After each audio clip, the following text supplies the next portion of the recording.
Local programming on KRWG Public Media made possible in part by viewers like you. Thank you.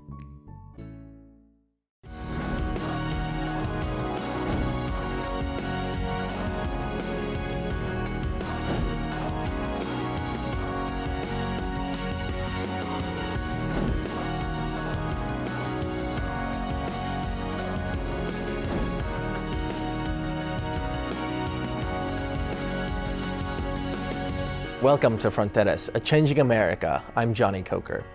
Concerns around housing and mental health resources are on the rise throughout the U.S., including in Las Cruces.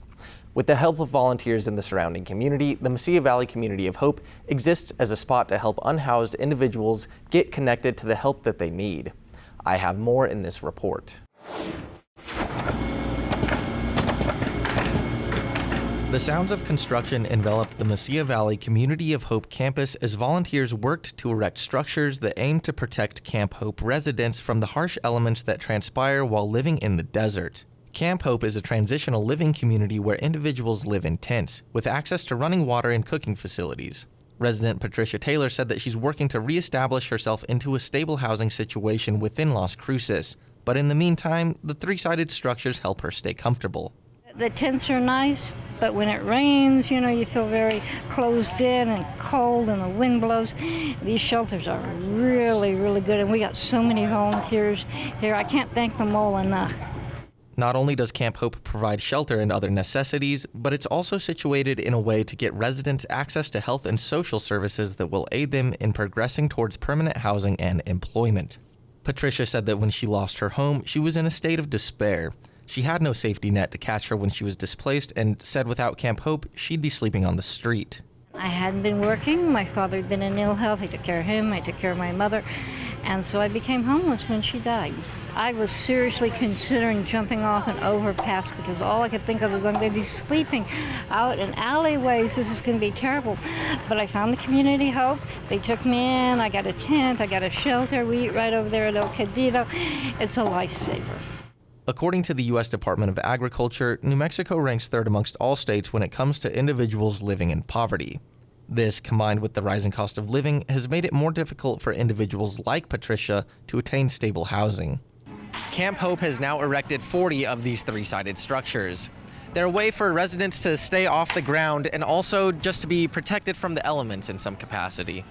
Edward Tyndall is the store manager at the Las Cruces Home Depot, which has a partnership with Camp Hope. He said the amount of community volunteers to help with construction was nothing short of inspiring. Everybody needs help from time to time. It's heartfelt work out here. A lot of these people take time off of work. This is 100% volunteer-based. So really some intrinsic, authentic people here doing some great things in this community. Executive Director of the Mesilla Valley Community of Hope, Nicole Martinez, echoed Tyndall's sentiment and explained that Camp Hope does not currently rely on public funds. It exists in its current state because of support from local businesses and volunteers. Camp Hope is not a funded project, so we do rely on community support all year. And this is just an amazing example of how we've all come together to address people in need in our community. It's just amazing to see the resilience of the people who are staying here, letting them know that people believe in them, that they can get back on their feet, that they can get into housing, they can be successful. There's a whole community rooting for them. As for Patricia Taylor, she said it's important to keep in mind that people experiencing homelessness are exactly that, people. The homeless people are usually just regular people. They got fired from their job, they got injured and couldn't go to work. Some of them have chronic problems, like cancer, where they've lost their job from cancer, and so here they are.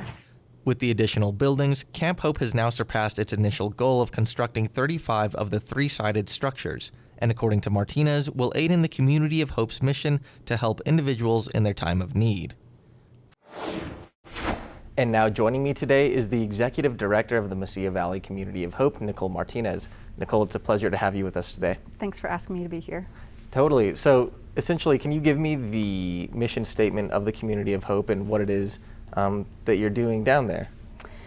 Essentially, our mission statement is that we are a service agency that's committed to serving our unhoused population in Doña Ana County with a variety of services, most importantly with shelter services, case management, housing, and income support.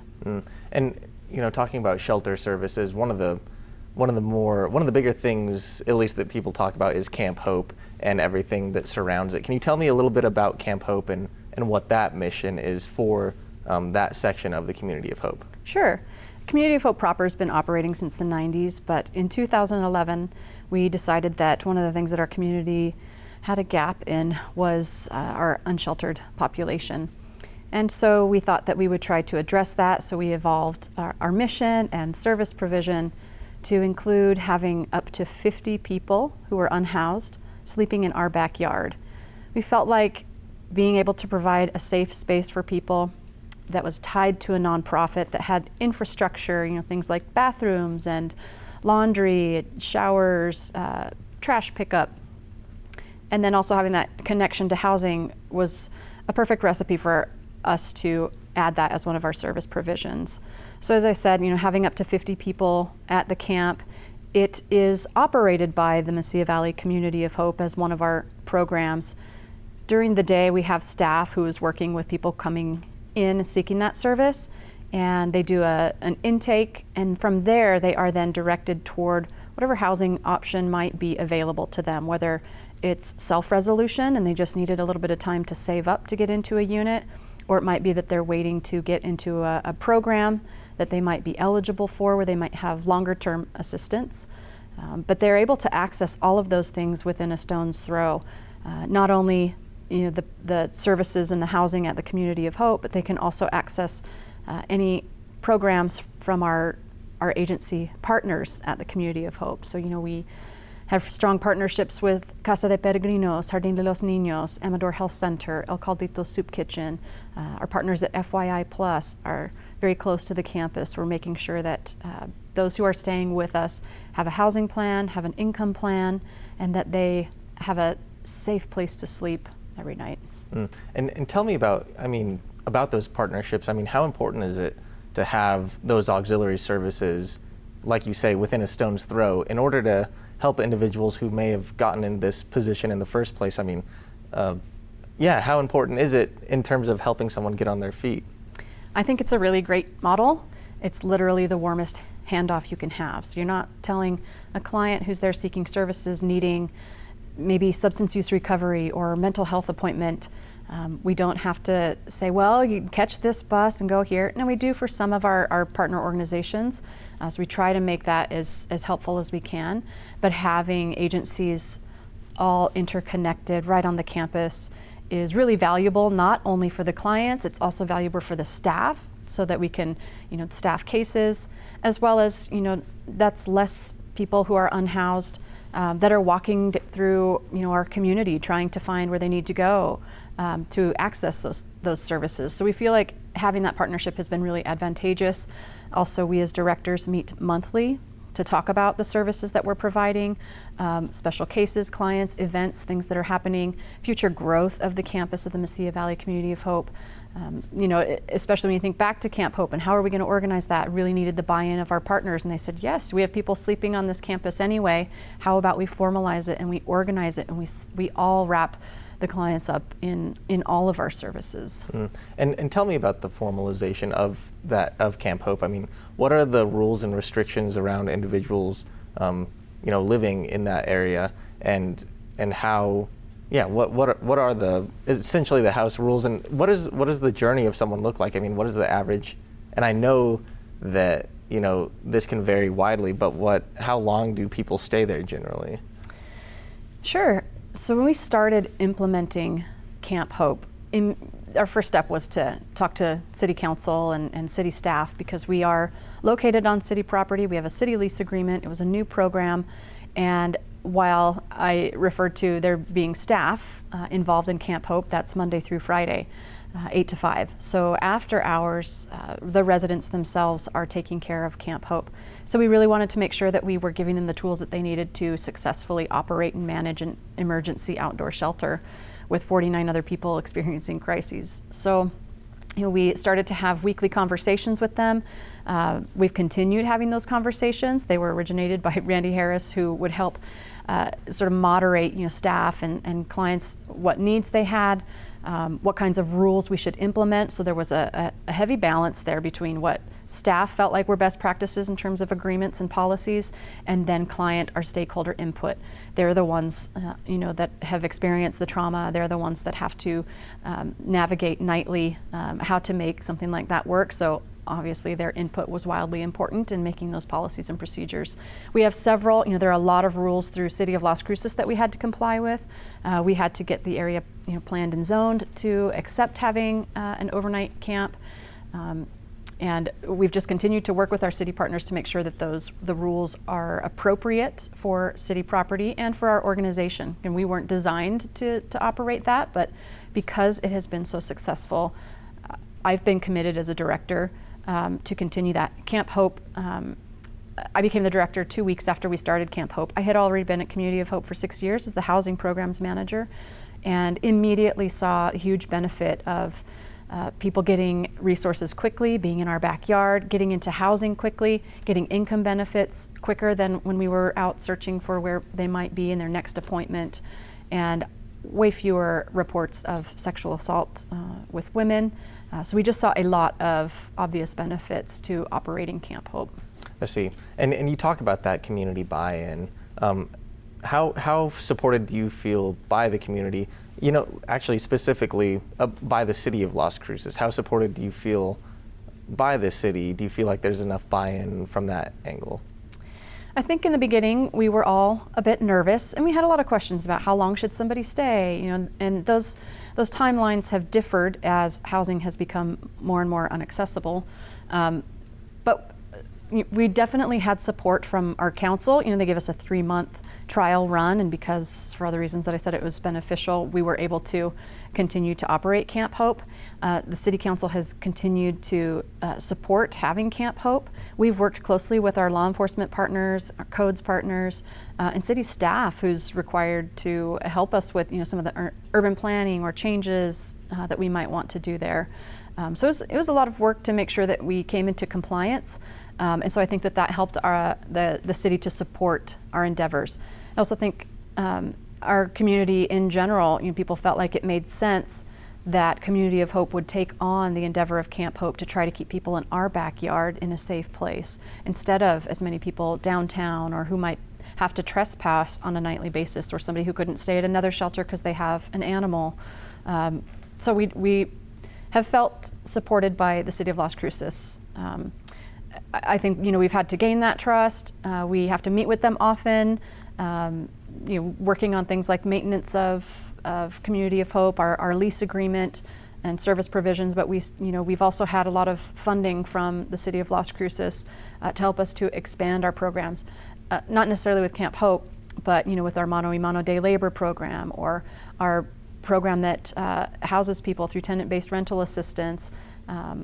We also assist people with Social Security disability benefits, and a lot of those are programs that are supported by the City of Las Cruces. And you mentioned housing becoming more and more inaccessible over the years, especially since the pandemic, and the unhoused population is growing in many areas, including Las Cruces. What is it like to be someone with boots on the ground seeing this happen, and what has your main response been to that? I used to attend a lot of statewide meetings where we would hear that some of our partner cities in the north would say things like, we just can't find units that are affordable, or landlords who will partner with us. And I used to just say, wow, we don't necessarily have that issue here. We could find lots of units, lots of landlords, partnering with over 100 landlords annually to house our clients. Our numbers are anywhere from 800 to 1,000 people that we are housing on a nightly basis that you would otherwise see on the streets. But we did turn a corner in the last few years, and the pandemic was unfortunately very helpful in limiting our access to affordable housing. What we saw was a lot of out-of-state landlords coming in and buying up a lot of properties where we had very secure partnerships and voucher-based programs, and so they just became unacceptable. So we had people who had a voucher where we could afford to help them with their rental assistance, do case management and home visits. And now a lot of landlords, again, not from the area, have doubled the rent in less than a year's time. And so in many of those instances, our vouchers are no longer valid because we cannot afford what those units are going at. So when we saw that start to happen, I said, we could remain business as usual, or we can figure out how to do some development. And what would that look like? And so I went to the city of Las Cruces and I talked with our housing authority and said, how can we get some funding for this? How can we find a developer?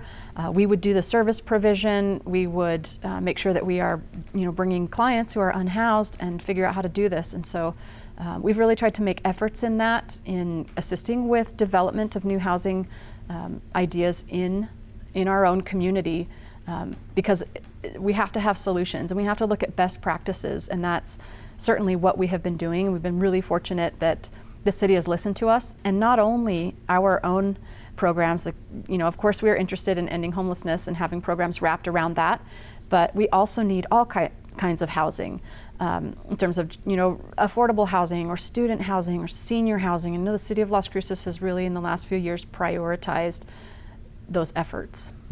And those efforts, there is definitely a need for housing, but especially with all the red tape and around government proceedings and things like that, I imagine it's not coming quite quick enough, or as quick as we really need it, at least from my own perspective.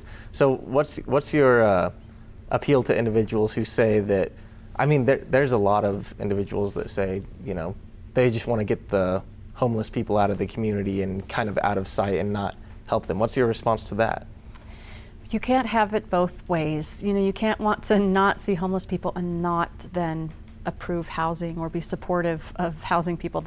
That's how you end homelessness. That's how you get people off the street. We believe that it's important to get people indoors and then work on any of the issues that led to their homelessness. And that's what our staff is trained to do. We think that housing is the solution, but I also think that it's not a crime to be poor.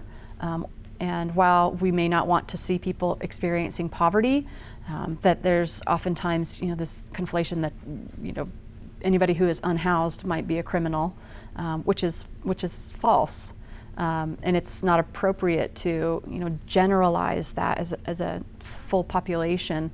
And so we're really just trying to make sure that we're, again, sticking to best practices, that we're using housing first models, harm reduction, trauma-informed care, that we're trying to do developments that are going to have wraparound services, and that set clients up to be successful. I see. And Nicole, you're the boots on the ground, really. You face this every single day and talk with unhoused individuals on a daily basis, I assume, pretty much. And one of my questions for you that I was thinking of was, what is your thoughts on the city of Las Cruces and the LCPD, essentially, Jeremy's story saying, using, potential crimes committed as a way to spur individuals into treatment, and especially with the shopping cart ordinances that are being proposed and panhandling ordinances. What are your thoughts on that?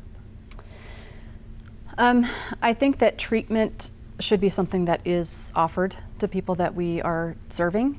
That helps clients to be successful, but I think it's really hard to hold people to that when they don't have a safe place to live. So I think that that's something that we're trying to do simultaneously, but ends up being much more practical once somebody is housed. And so we try to, again, house people first while we're trying to set up those wraparound services for the people that we are serving. We know that in the past, when I first started working at Community of Hope 18 years ago, the model was that people had to be sober, that people had to have income before they could be housed. And we weren't housing a lot of people at that time. It's hard, again, for somebody who is living outside, experiencing trauma, victimization over and over to know how to seek services, to trust anyone. And so really building that rapport, building that trust so that we can work on those issues are really important to us. I think, there are some models of incorporating treatment. Currently there's a county operated assisted outpatient treatment program, and Community of Hope is the caseworker on that.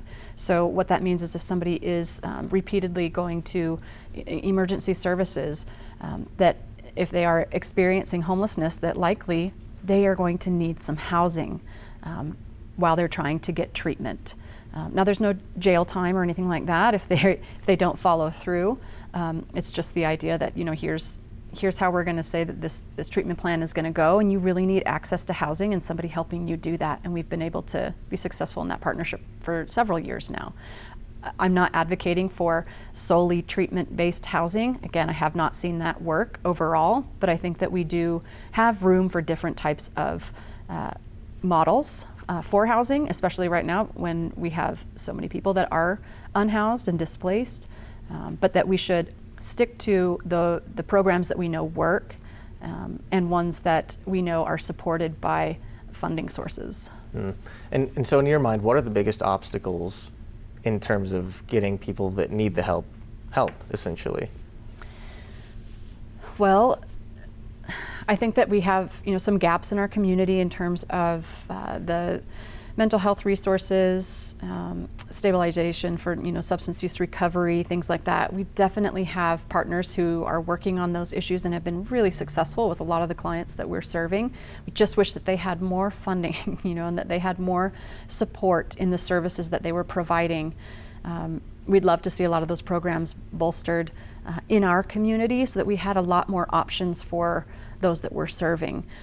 We have this scarcity mindset, that having staff with low wages is okay, and I think we've really seen that change over the years where the work is really intensive and that we need to be supporting the people that are out there every day working with our unhoused population and trying to provide the services. So we'd love to see more services in our community, more funding for that.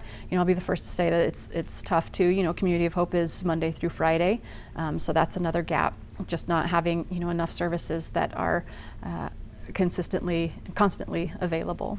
I see. And so going off of that, what do you see as the future for the Mesilla Valley Community of Hope? Where do you see yourself in 5 years or that organization in 5 years down the line? What would you like to see essentially? What would you like to see? Sure. I think it'd be hard for me to think about where I might be in 5 years if we start to just continue to see like a criminalization of homelessness. I again think that people who are unhoused have experienced a lot of trauma and need a lot of support, and would love to see the best practices continued. So I am committed to make sure that we are including our clients in the voice of what those solutions might be, which right now we are working on Amador Crossing, which will be a 50-unit apartment complex with wraparound services right on the Community of Hope campus. So we'd love to see more models like that happening throughout our state. We've done a master plan, a 10-year master plan at the Mesilla Valley Community of Hope, so we have plans to expand El Caldito Soup Kitchen, and that will free up some more opportunities for our other partners. Should Jardín de los Niños decide that they want to make some changes or expand, or if Amador Health Center has an opportunity to expand their substance use recovery and their mental health services, those things would be amazing so that we continue to meet the need. But the need is going to continue to be there for a long time until it catches up to, the housing development catches up to what that need is. But for right now, like I said, lots of efforts on the behalf of Community of Hope and the City of Las Cruces to provide all different types of housing for people. And Nicole, for someone that might need the help right now, or someone who knows someone who needs help right now finding housing or finding help with substance abuse disorders, where should they go? Who should they call? How should they find those services? There are a few ways. One is we have an outreach team. So our outreach team is going out every day and talking to folks out there who might not be accessing services at Community of Hope, and try to get them over to the campus or sign up for Camp Hope or sign up for housing, do the Mano y Mano day labor program. In those conversations that they're having, they might find out, yes, that somebody has had a lapse in their medication, or maybe had a relapse with substance use. So right then and there, we can connect them with Amador Health Center. So the outreach team, you can call Community of Hope and they can go out to the clients. For others, we also can direct them to the Community of Hope at 999 West Amador. They can come and do an intake, and from there we can connect them with all the different things that they might need to access to end their homelessness. Absolutely. Well, thank you so much. That's all the time we have, unfortunately. Nicole Martinez is the Executive Director of the Mesilla Valley Community of Hope. Thanks for being on today, and we hope to have you on again sometime in the future. Thanks, Johnny. That's all for today's program. Remember, you can stay up to date on the latest local news at krwg.org. For KRWG Public Media, I'm Jonny Coker, and we'll see you next time on Fronteras, A Changing America.